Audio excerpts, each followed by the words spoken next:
প্রিয় মুসলিম ও ভাই বোনেরা, এই দুনিয়া কোনো স্থায়ী ঠিকানা না।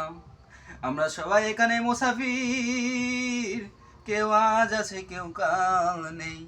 কিন্তু আফসোস, আমরা দুনিয়াকে মনভাবে আঁকড়ে ধরি, যেন এখানেই চিরকাল থাকবো। আল্লাহ তাআলা কোরআনে বলেন, প্রত্যেক প্রাণীকে মৃত্যুর স্বাদ গ্রহণ করতে হবে। বলেন ঠিক কিনা? ঠিক। সূরা আল ইমরান।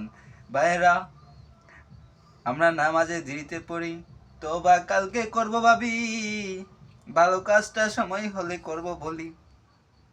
কিন্তু মৃত্যু কি বলে, তোমার কাজ শেষ হলে আমি আসবো না।